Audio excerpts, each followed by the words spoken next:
Welcome back, Warrior. We are reading Doctrine and Covenants, section 94. So section 94, historical background. Here we go. Basically, let's move this a little closer this way so we can see you. Okay, have you ever written down notes and later gone back to organize them and you couldn't tell the order of the notes?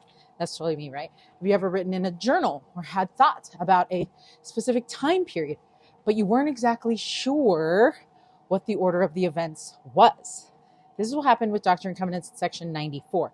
This section was originally the last part of the revelation received from the Lord, now known as section 97. Joseph Smith's history originally stated that this revelation was received in May of 1833. But church historians, under the direction of the church leaders, have now officially changed the heading of this section to read that it was received on August 2nd, 1833, thus putting it out of order chronologically. Therefore, we invite you to study the content of section 94 after section 97, instead of the regular order in these study pages. Doctrine and Covenants section 94 is arranged after section 97, which I'm just going to say we're going to read it now anyway, because this, like all these videos need to be in that order. And if I went like chronologically based on like Book of Mormon, or you know that the Book of Mormon kind of skips a section, or we start talking about a different people anyway, it like is confusing anyway. So I'm fine with it being there, but it says to study after section 97. So this is the historical background from continued on. Okay. And section 94.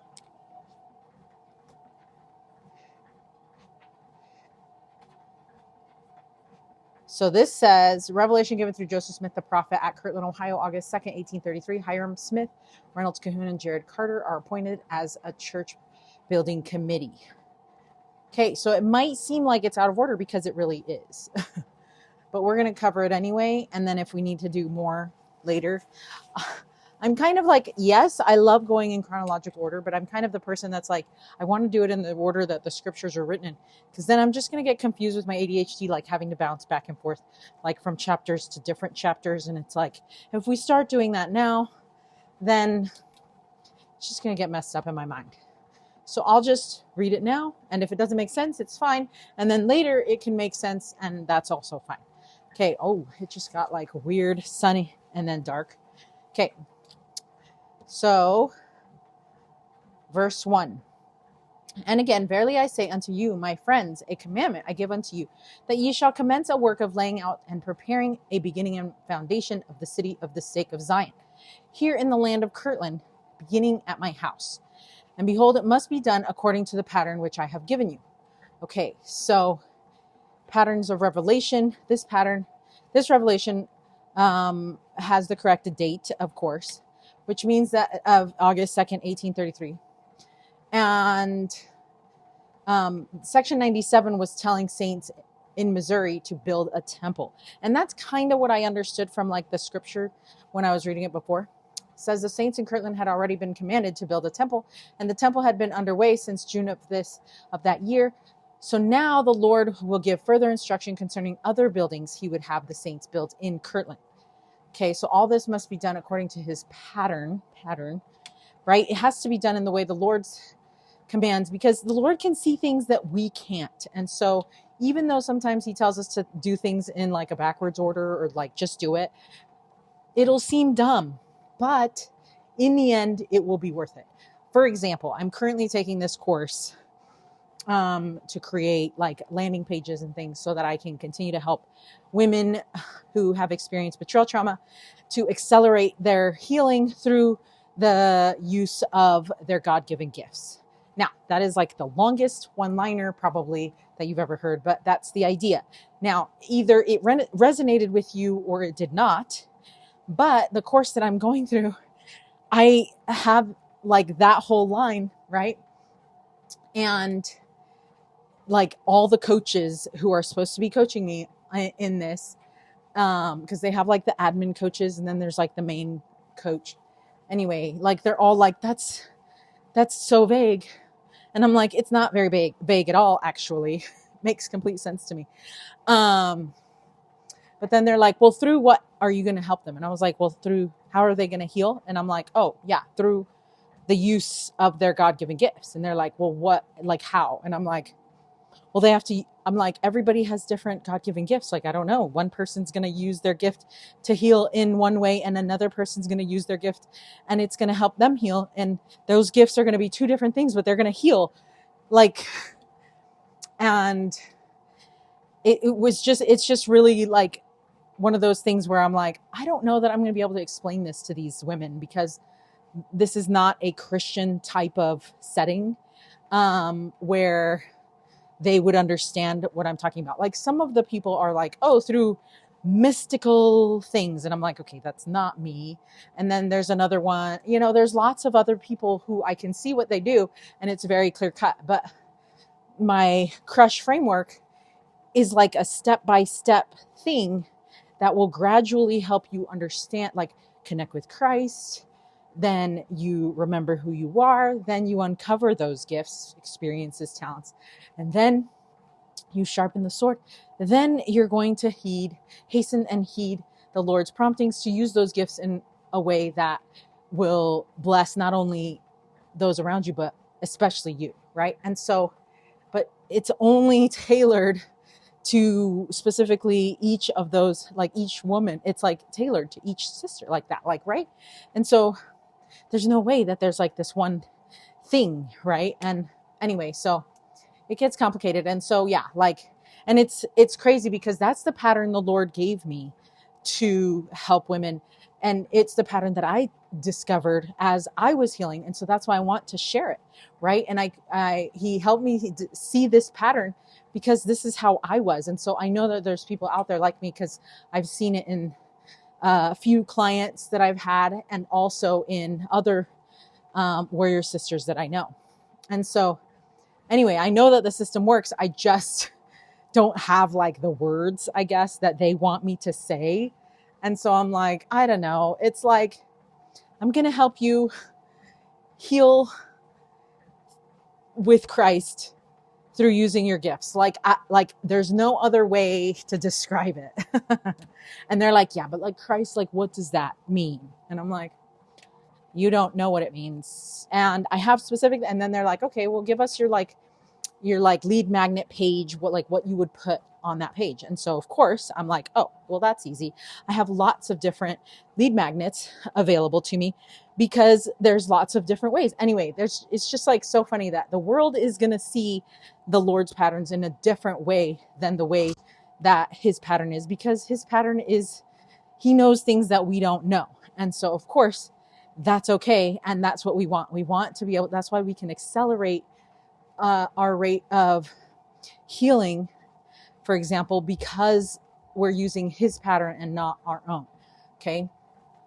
And while, yeah, that class, that course I'm taking is supposed to help me make money, I'm like, it's not really, I'm not into it for the money. I'm into it for the healing of these sisters who need this help. So anyway, that was long and winded based on this part. But okay, so the Lord is explaining his pattern in this chapter, in this section. So amidst all that, the saints were facing, the Lord is telling them to keep building, build, and build according to the Lord's pattern. So that's the whole course, right? That's my goal. Just build it and build it some more, and just do it in the way that the Lord needs me to do it, and then it will make sense later, right? So in his talk, Reservoir of Living Water, Elder Bednar uses this revelation, now known as section 94, to discuss additional patterns of the Lord. He instructs, a pattern is a plan, model, or standard that can be used as a guide for repetitively doing or making something, and the scriptures are full of spiritual patterns. Typically, a scriptural pattern is broader and more comprehensive than a connection. In the Doctrine and Covenants, we find patterns for preaching the gospel, for avoiding deception, for constructing temples, for establishing cities, for organizing priesthood quorums and high councils, and for a variety of other purposes. Identifying and studying scriptural patterns is another important source of living water and helps us become acquainted and more familiar with the wisdom and the mind of the Lord, end quote. Okay, that is amazing and totally goes with like the fact that I'm trying to teach in a pattern and to use that pattern because it was provided by the Lord. And it is such a fun pattern, and it makes complete sense. And it also aligns with one of a different, what's it called? Modality. Do we want to use the word modality here? Anyways, I don't know, but I can't remember what it is specifically, but it's one of those long scientific type words. Anyway, we'll talk about that later, but we're reading section 94. So this was Elder David A. Bednar, Reservoir of Living Water, BYU Devo, February 4th, 2007. Oh, you know what? I'm going to screenshot this because I want to read that talk later because it sounds like a really good one that I would want to use on the podcast. So, and if you didn't know, I do have a podcast. It's called Warrior with Linda Winegar, and just like short snippets of strength for your day. You know, that's basically what it is.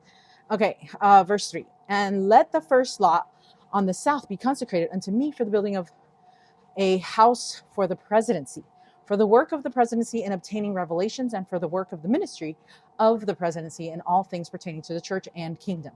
Verse 4. Verily I say unto you that it shall be built 55 by 65 feet in the width thereof, and in the length thereof, in this inner court. Notice he didn't give it to us in centimeters. He knows who he's talking to, right? Also notice he didn't give it to us in meters. The Lord knows how to talk to us in our language, right? In our, he will adjust things, right? Thank you, because I would have been like, how many inches does that mean it is, you know? And okay, so 56 by 55 feet in width thereof, and in the length thereof, in the inner court. And there shall be a lower court and a higher court, according to the pattern, which shall be given unto you hereafter. And it shall be dedicated unto the Lord from the foundation thereof, according to the order of the priesthood, according to the pattern, which shall be given unto you hereafter. And it shall be wholly dedicated unto the Lord for the work of the presidency. And ye shall not suffer any unclean thing to come in unto it. And my glory shall be there, and my presence shall be there. But if there shall come into it any unclean thing, my glory shall not be there, and my presence shall not come unto it. Hello, there you go. And verily I say unto you, the second lot on the south shall be dedicated unto me for the building of a house unto me, for the work of the printing of the translation of my scriptures, and all things whatsoever I shall command you. Amazing. Okay, so the Lord never did command the saints in Kirtland to build this building, but this was a pattern the Lord was setting forth. Have you been to Temple Square and seen the office of the First Presidency built near the temple?